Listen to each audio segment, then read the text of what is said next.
समता संघर्ष न्यूज. बातमी समाजहिताची, अन्यायाविरुद्ध संघर्ष. महाराष्ट्र शासनातर्फे राबवण्यात येणाऱ्या 100 दिवसांच्या पथदर्शी उपक्रमांतर्गत शाळेत विद्यार्थ्यांना दाखले वाटप करण्यात आले.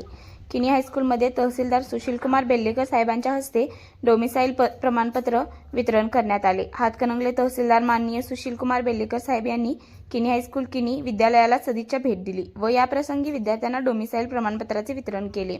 विद्यार्थ्यांनी भरपूर खेळा, भरपूर अभ्यास करा, मोबाईलचा वापर टाळाच, विद्यार्थ्यांचा सर्वांगीण विकास झाला पाहिजे असा संदेश तहसीलदार साहेबांनी विद्यार्थ्यांना आपल्या मनोगतातून दिला.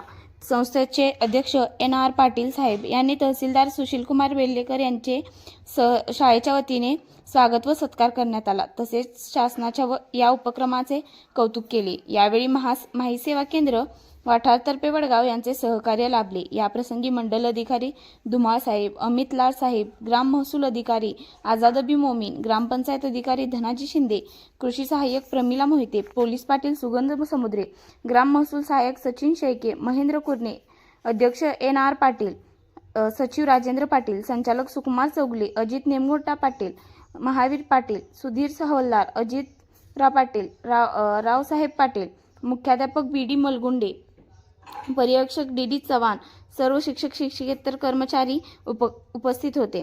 सूत्रसंचालन SS शेटे यांनी केले.